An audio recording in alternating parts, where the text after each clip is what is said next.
Next on the agenda, we have our 6.3, consideration of presentation by California State Association of Counties. This is sponsored by Supervisor Pyska and Sabatier, and we have Graham Nouse here that will come up, and you can actually come up here. Get comfortable. Yeah. I don't need a leash. Probably a shock collar. That seems fair. With a prong collar too, or either one. If you two want to say anything to start out. Go ahead. So CSAC reached out.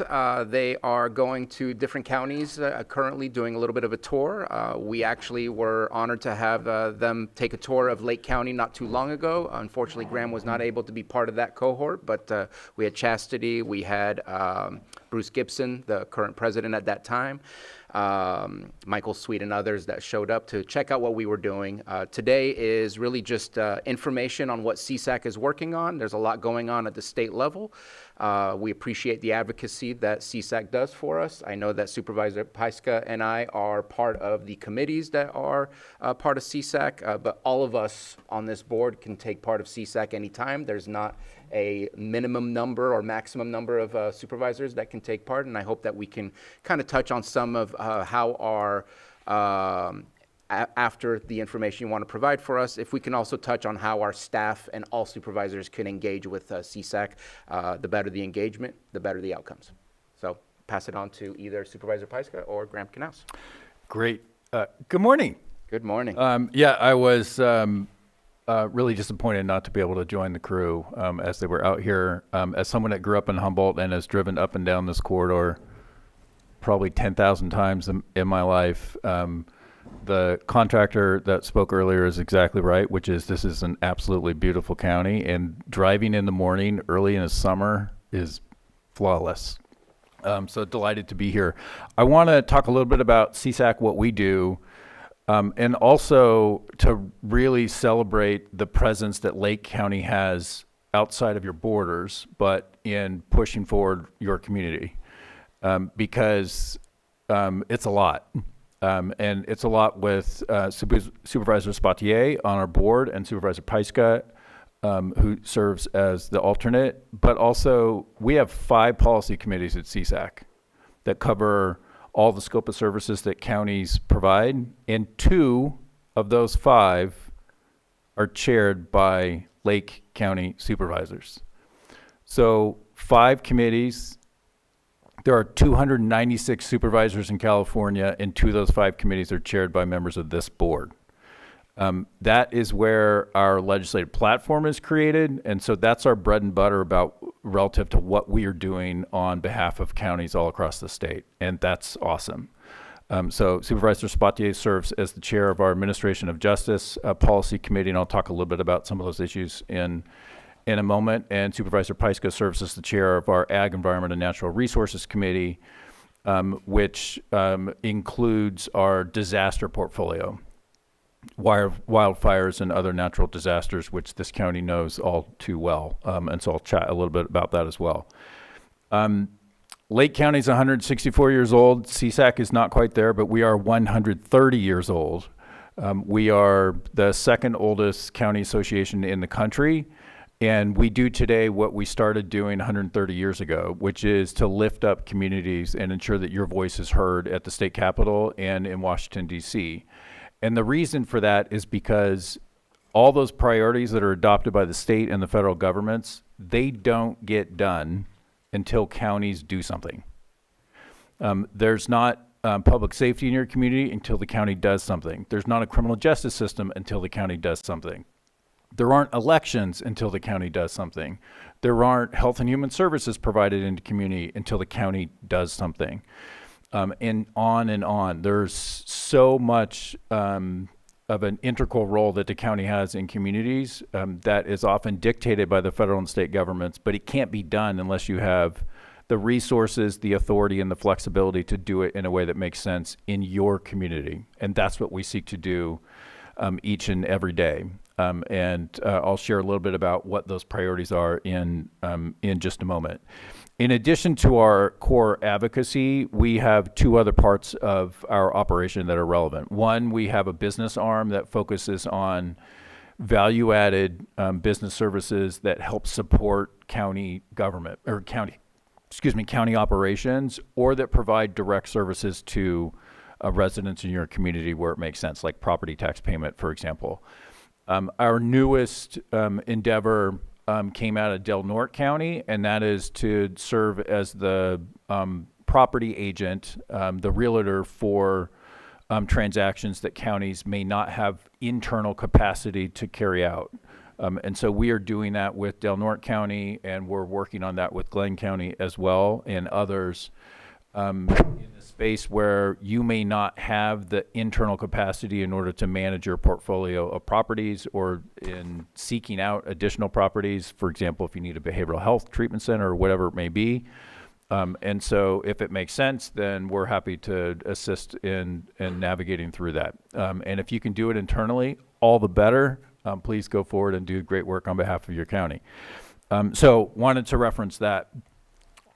We are at a very interesting time in terms of what's occurring in the legislature.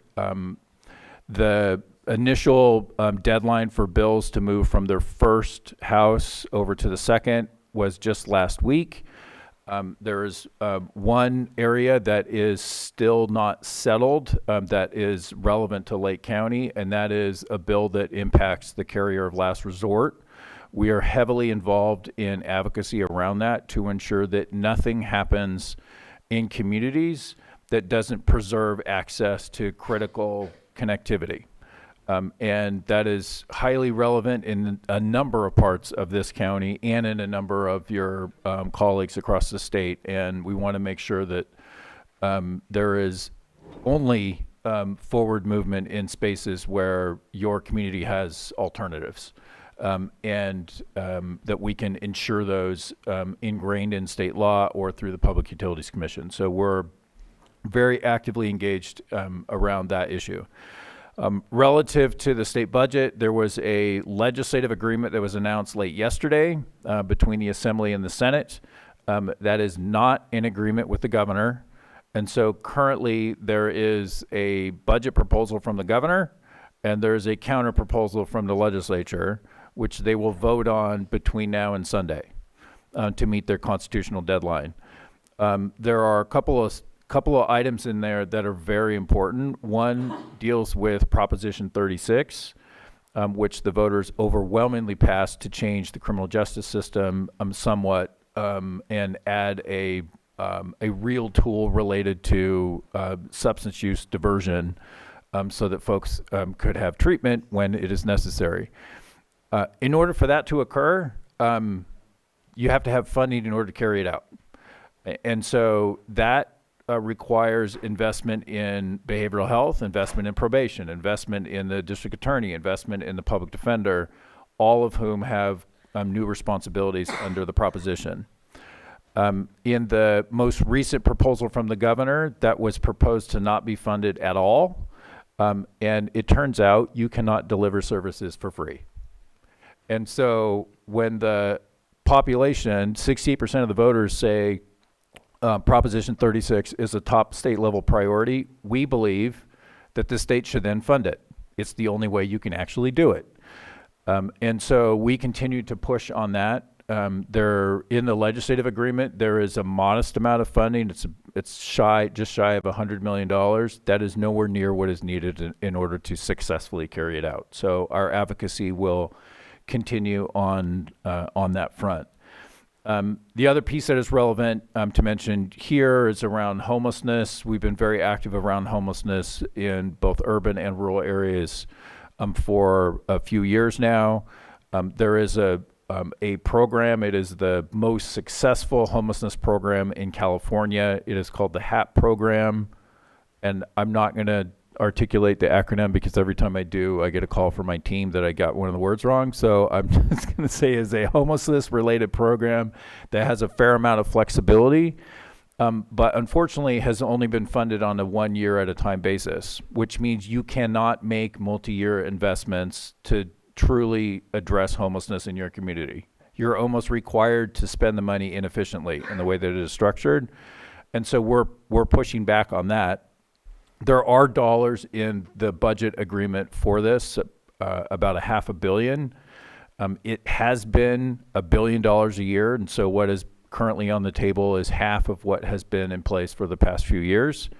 And so that we have some concerns around having the same expectations of what is happening, or higher expectations in terms of what is happening around homelessness, and yet half the funding in order to make that happen. We also continue to believe that until the state clearly articulates who's actually supposed to do what level of work around homelessness, then there's going to be more spinning than is necessary, and a lot of folks looking at others who haven't done as good of a job as they could have, although no one actually has clear responsibilities. And so it is almost mind-boggling that as it relates to homelessness, it is the only policy area in California's 175-year history where there's absolutely nothing in state law that says who's supposed to do what. It's the only one. So child welfare, criminal justice, K-12 education, transportation, whatever, in every other policy area, there's some set of rules about what we're trying to accomplish, who does the work, and what tools and dollars do they have in order to carry those out, except for homelessness. So we shouldn't be surprised when there's not more progress being made, because there's not clarity in terms of what that work is, and there's clearly not an ongoing investment in order to make progress in communities. So that's a critical issue. And then I mentioned disasters earlier. We have created a comprehensive disaster proposal that in many respects comes out of much of the frustration and experience and learning and leading that has occurred in this county. Supervisor Peiska has been very heavily involved in those efforts with us. And they also learn on from what has been occurring in Los Angeles relative to their fires. Things like when a substantial disaster hits a community, there should automatically be a number of things put in place. Property tax exemptions for impacted homeowners and businesses, a backfill of those to the county who is attempting to try to rebuild in those communities, expedited debris removal so it doesn't take 2 to 4 years to remove debris, which becomes a new fire hazard, and instead it can be done in under 6 months.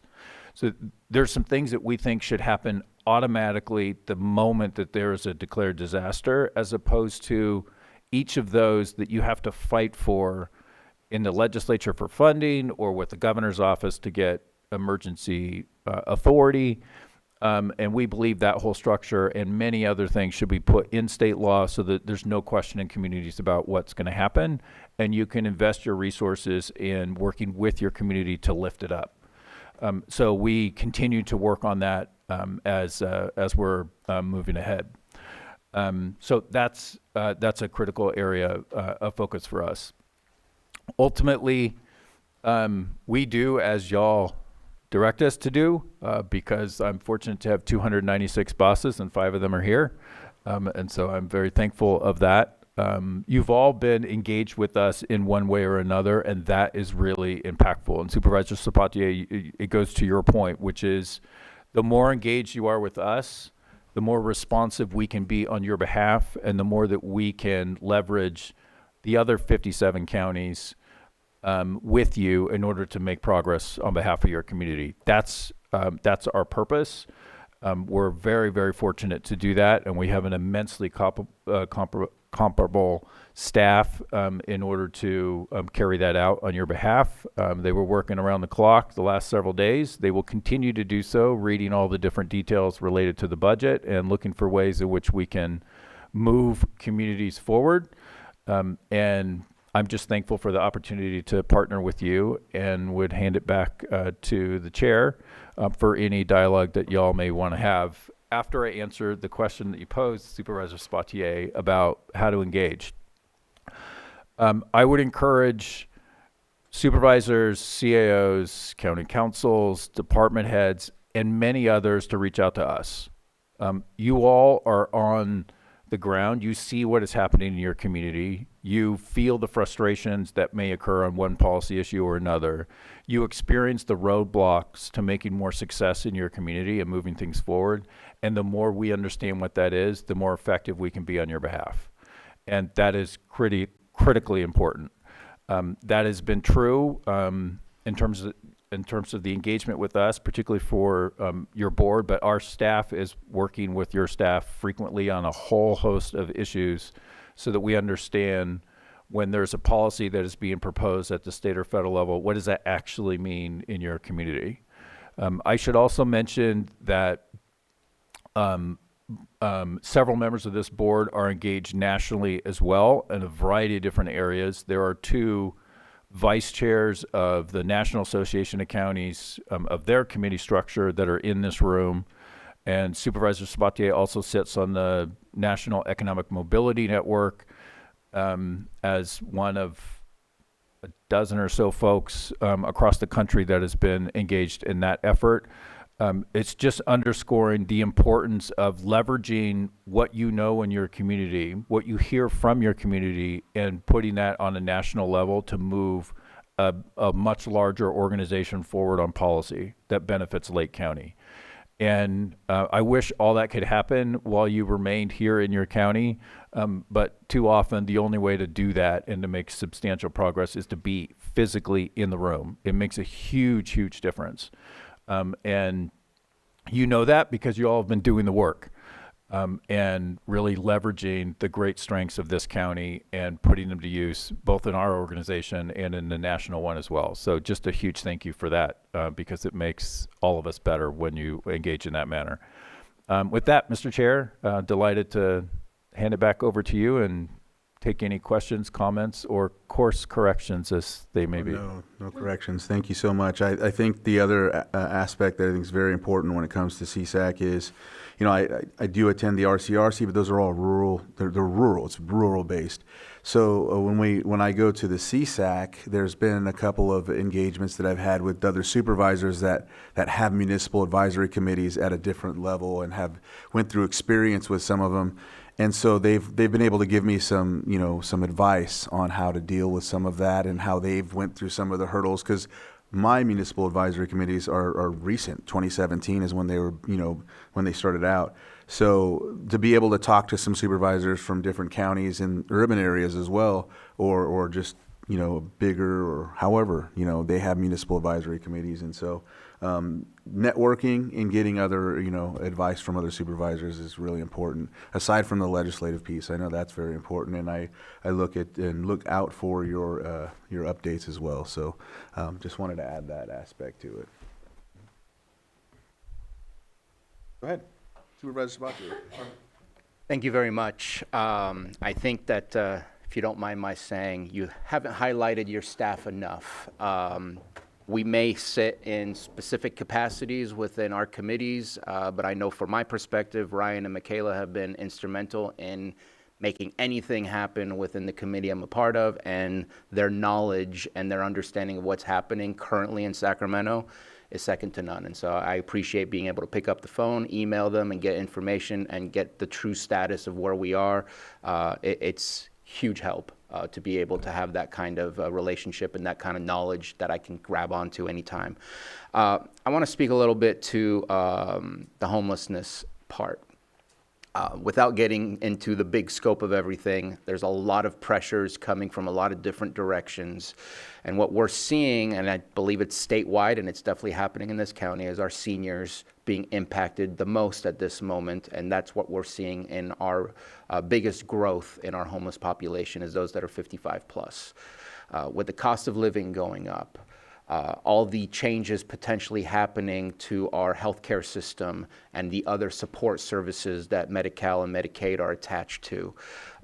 Those all give me pause and concern for the future of our seniors and how we're going to be able to take proper care of those who have already paid their dues by doing what they've done in their past.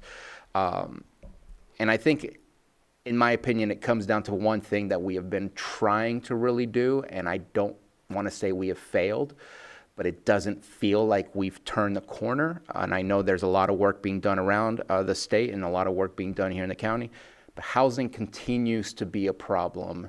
And the lack of housing is one of the biggest factors to push the cost of living continuously up and up and up due to supply and demand. We have to find ways to make it as simple as possible in the appropriate ways, but housing continues to be an issue on how we can resolve these. I can't spend my money to permanently house somebody when I don't have housing. And so I just want to bring it back to a foundational issue. Homelessness is a result of this foundational issue, and I still feel we have not turned the corner or provided enough guidance, CEQA, whatever, to really help all of us at every county, at every city, and every jurisdiction to be able to solve this problem. And so still hopeful and hoping as well for the Prop 36 funds, because that's a big one, at least from the committee I serve. Appreciate for the comments on the staff connection. I'd love for us to send a department head-wide email to show all of the different committees and all of the, and I probably should have done this before, but since we're talking about it, all of the committees and all the email contacts to those staff members. I've done that for specific department heads when the conversations resulted in, let me ask, actually let me connect you. But I think we should go ahead and do that and make sure that everybody understands who the contacts are and what their expertise and fields are so that we can allow them to make those connections. Other than that, I appreciate everything that I've learned and I've gained from being a part of the CSAC. And again, appreciate everybody that's there and the relationships and networking that occurs there. Supervisor Sabatier, if I may relate to your points about housing, there at some point, this applies to homelessness too, but it begins with housing, as you said. At some point, we need to get out of our own way. There are so many well-intended policies and costs that have been put in place over decades that have driven the escalation of housing costs in California. And it both is a function of cost and it's also a function of time, where the amount of time that it takes, even for a project that can pencil out and it's going to be workable for your community, it takes so long, sometimes they still fall apart. In this particular year, I am more optimistic than I ever have been around making progress there. There's an effort in the Assembly led by Assemblywoman Wicks, who's the chair of appropriations, where there are nearly 20 bills that are focused on streamlining housing. And on the Senate side, Senator Wiener has been a driving force in this issue area as well. And both on getting things out of the way that are whose purpose has broadened so substantially that it no longer is connected to why it was there in the first place. And so there are more active efforts this year than I have ever seen that are less than bill titles and more about actually substantively making changes. And so that's very promising. On the more specific to homelessness, we've created a pilot that sort of intersects housing-related projects that are about the homeless, so shelters, transitional housing, permanent supportive housing in communities. And it is also in this same space. We've met with a bunch of folks that do the work locally. We've met with nonprofit developers. We've met with a number of legislators in both houses, primarily in the Senate, and we'll be putting this pilot in a bill that has just moved from the Senate to the Assembly here in the not too distant future. That is focused on making it more workable to have the facilities that you need in order to carry out services. So if supportive services are needed, you have to have a facility in order to do that. You have to have staff in those facilities doing the work, and we're trying to address that. And we've made some progress, I think, for the first time ever, where it's not just one part of government, it's counties and some cities together. And so that is unique. And we're trying to shake things loose a little bit so that you have more tools in your community. But it's relevant on housing, broadly, and it's most certainly relevant specific to homelessness. So really appreciate your points. And if I may just quickly follow up, appreciate all that. I do want to bring up something just real quick, put you on the spot. When we did have a visit from CSAC and your crew, we did talk about the lack of engagement with your grant program. I want to make sure that because we talked about negotiating, how can we get Lake County involved? The grant program would allow us to have an easier access to grants by going through that program. I want to get us back at the table to continue and negotiate. What does that look like, and how can Lake County best utilize that grant program, because we have not utilized it at this point. Yeah, just for awareness for folks, it's the CSAC Grants Initiative. It's housed underneath our 501c3 foundation. The whole purpose of that, which was driven by one of our past presidents from a rural county further north and to the east of you, and that was that often in rural counties, you do not have sufficient internal capacity to go after state and federal dollars that could be very valuable in your communities. Sometimes the strings are too great to make it worthwhile, and sometimes the strings are not too great, but if you don't have the capacity to pursue those dollars, then they don't come to your community, they're going to go somewhere else. And so there are a number of counties that are part of that. What we've learned is that's actually also a suburban and urban county problem too.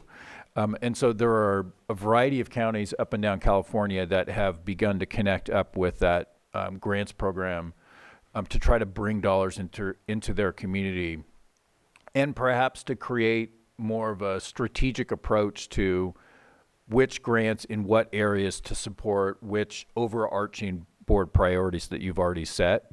And so we're working with a number of counties on that front too. So it's a great fit in some places, and in other places, folks have the capacity internally, and if you have it, you should use it. But if we can be helpful, then we're happy to do so. Thank you. Thank you. Supervisor Pyska?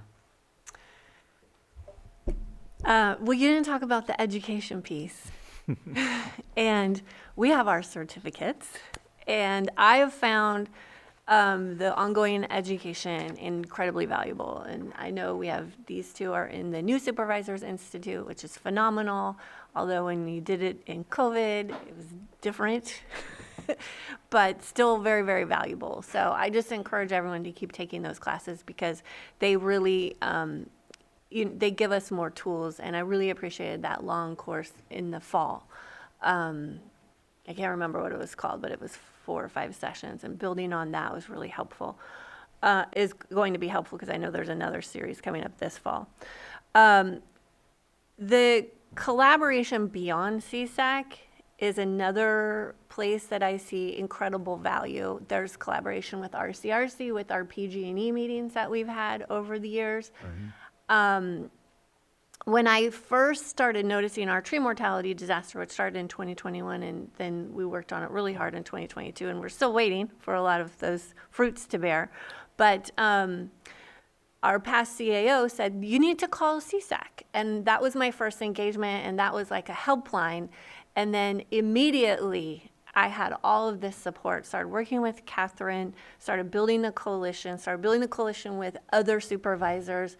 And then Paragon came in, so we started building our relationship with them, which now represents us. And then they had this history with us, even though they've just started in January with us. We have a history that we've been working together for years. We've developed these relationships, and that has put us on the ground running faster than I ever thought. So out of all of these things have come the insurance working group, those tight relationships with other supervisors when we meet in DC, and then we can walk the halls together. And then we put all of our experiences uplifted together so that we have a stronger voice, because right now the county voice is more important than it has been, I think, at least in my 5 years, at the federal level, of showing what these decisions, how these decisions are impacting us down here, and particularly with the the Intergovernmental Disaster Reform Task Force and choices that may or may not be made with FEMA and the mitigation work that we have to rely on for the future of our counties. So your willingness and your staff's willingness to reach out beyond your organization is really paying dividends for us at the county, and I really, really appreciate that. You're welcome, Supervisor Pyska, and also goes to Supervisor Crandall's point. We work very closely with RCRC. My counterpart there and I have talked probably 3 times a day the last week. Yeah. Pat's a good friend. We do a lot of work together. The 2 organizations do a lot of work together. And that's exactly what it should be, because we're trying to accomplish the same thing, which is lift up counties and ensure that communities have what they need in order to be successful. But there are so many others that are out there as well. California counties are fortunate right now where the National Association of Counties president is from here, Supervisor James Gore from Sonoma.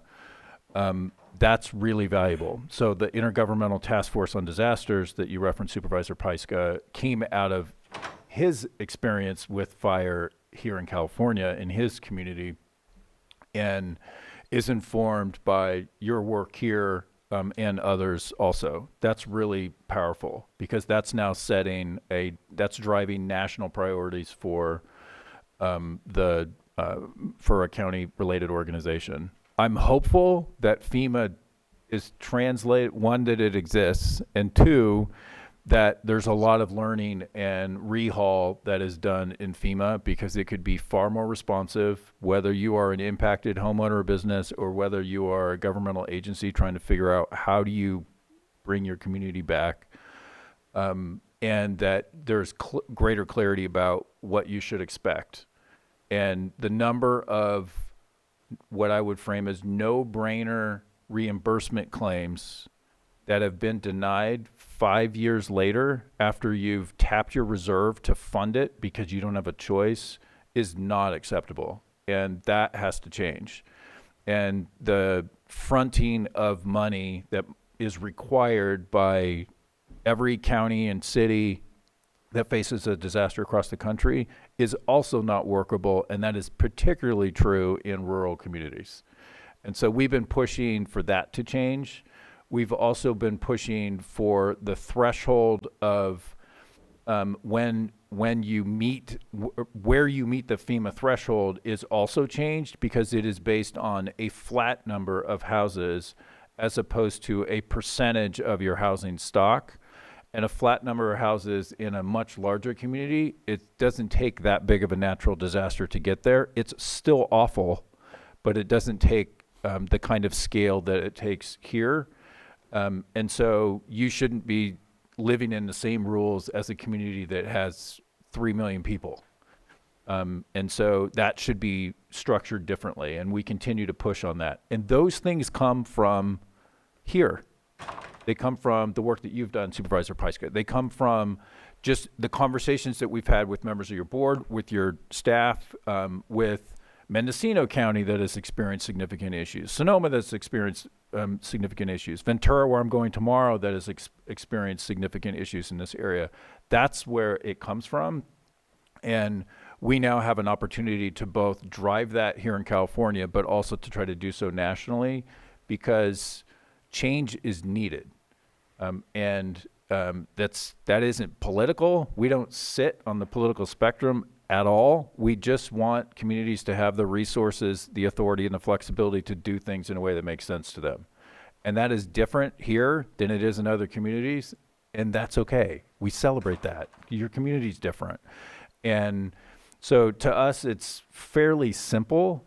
It's just not always easy to convince the state and the federal government exactly what is best for the communities that they are overseeing. So I'm going to go ahead. Oh, sorry, I didn't see it, Brad. Go ahead. Yes, being a new supervisor, I'm just getting into this, but I just wanted to speak to the new Supervisor Institute, which I think has been very beneficial to assist, at least in my case, and I believe that's true for all new supervisors. with a good basis for kind of how county government operates. And we still have one more to go, so I'm looking forward to that one. But just want to commend your staff that runs that as well. I think it's been excellent. Thank you. You're welcome. It's a great program. Glad you're participating in it. Ditto for Supervisor Owens. Thank you. It's been wonderful. I'm going to open it up to the, oh, go ahead. Did you? Oh, no, I was just going to say, there's so many projects that I'm working on too that I would love to make contact and see how it can help in some of the efforts that I have going that are on my agenda. So that would be amazing. Thank you. Please reach out. I'm not going will. to say my cell phone in public, but there are a few members of your board that have it. Okay, and I I'll would hit 'em be- up. Yep, I'd be delighted to connect with you. That'd be amazing. Thank you. All right, I'll open it up to the public if there's anyone that would like to. There we go. Good morning. Good morning. Wendy Monfrance, Chief Probation Officer. And I'd like to thank CSAC for their partnership with our organization, the Chief Probation Officers of California. And I wanted to point out, related to Prop 36, the legislative budget agreement that they proposed yesterday ignores probation completely. And we urge CSAC and this board to fight for funding for all agencies that are working on the Prop 36 implementation. Particularly in small counties, probation takes the lead on these types of things, and that's what's happened here. We started work groups to implement it as soon as it passed. We brought together local law enforcement, the court, public defender, the district attorneys, behavioral health, and came up with a plan. And we analyzed over the past few years what that impact would be on the county, and we've made it so that probation is the funnel so that offenders that are charged this way are given all opportunities for assessment and treatment. And we're not being compensated for that if this goes forward. And we will do the work and we'll figure out how to make it work, but it could have an impact on other things that go on in this county that we are responsible for every day, including holding people accountable, keeping the public safe, and making sure that all individuals that come into contact probation have everything they need.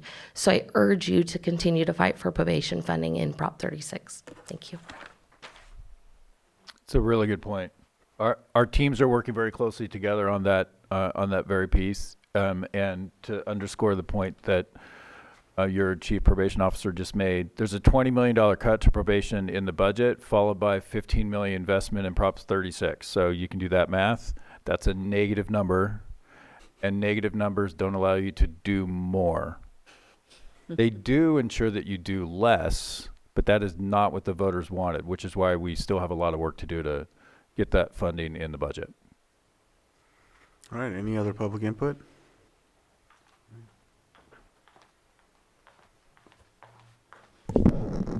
Hi, Elaine Brown, and thank you for being here. I just want to speak on homelessness, and I've been in the system for a couple of years now and have talked to people on all levels, sat around tables with people like myself, and also talked to people who are the heads of charities. And what it appears to be, just from a teacher's standpoint, is that the state of California gives grants to many charities. So it's a lot of work to write grants in the first place. So a lot of energy goes towards writing grants. And they only get those grants if they're servicing people. I think it'd be great if they were given grants for how well they're able to put people back into society. I think that would be a more beneficial way of financing grants. I would really like to see the state of California not do that. It'd be like a public school always having to do grants to keep going, and that's a lot of energy. So I was very blind to what goes on in this system until I fell into it. What's there, what kind of resources for someone like myself. They're really like $172 a month for 3 months, maybe plus food stamps and insurance, which I'm very grateful for. But that's not sustainable even for gas money to go from place to place. And the other thing that I found is allocated money. The places you go for services, like say Sonoma County has maybe 30 charities that you're going to, allocated money keeps them from being able to help someone if they need gas money to go down to see a mother or something of that sort that's in a different locality. It might take 2 days if you have an emergency to go somewhere because everything's allocated. And really sitting around tables with other homeless people, we aren't really clear on how money is spent and who gets what and how that happens. So I think it would be really good to have fiscal oversight, and also to the people that sign in when they go to these different places, that's how they get their grants, randomly pick people and see how they were serviced by those charities. Were they favorable? Did they really get what they were told they were going to get? Because often I've heard people have done the work, they're told they're going to get money, and then it never materializes. So what happens to that money? I'd like to know. These are just some things. Also, there's some very good things out there. Redwood Empire is amazing. Another place that gets federal funding, or I guess county funding, is Advocacy Wellness Center in Santa Rosa. Another one is one that's done by mostly philanthropy, and that's the Living Room. I really think they should be looked at as models for the whole state. Thank you. Mr. Chair, just to highlight that on our website, for those that are interested in homelessness, on our website there are 2 things that are relevant. First is on this topic, and they're related to each other. The first is we've created the most comprehensive framework to address homelessness in the country, and it's called At Home. There are 6 pillars to it and a ton of policy that's in there, and it maps out who should be responsible for what, so the public knows who to hold accountable for different components of it. So that's first. And then second, the pilot that I referenced earlier, that's also on there. And so there are links where folks can take a look at that and see what is being proposed. We need to do something different. And there's opportunity, but it can't happen here. It needs to happen first at the state level because they're the ones setting the rules. So we're trying to impact that to ensure that you have what you need in order to make progress. Thank you. If there's any other public input online or in the chambers? All right. All right. Supervisor Spatier. Just final words. I felt like I'm giving you a hard time. Felt like you were kind of sidestepping saying the word CEQA. I know it's a 4-letter word, but it's okay to say that in the public. But that's the big issue, that we need to have CEQA reform. I do want to share appreciation, and I hope I don't put you too much on the spot, and I think it should go either way, no matter who is in our administration in our state. But I love the pushback that CSAC has been doing, because there are things that just don't make sense from the county perspective, and I appreciate that I'm seeing pushback coming from CSAC. And as far as Prop 36, you're right, $100 million. I believe we're asking for 350 or 400. It's not even close to what we're asking for, and so let's keep pushing for that, and let's see what we can get. So shall it be. Graham, thank you so much. One thing to add, though, is Pat is a taxpayer in Lake County. Just wanted to throw that out there. There's opportunity there. All right. Well, thanks again for the presentation. Definitely we'll be seeing you in Sacramento and whatnot. And again, thanks for coming out and giving us this information and showing what you do for our county and all the other counties. Got it. Thank you all very much. Appreciate it. All right.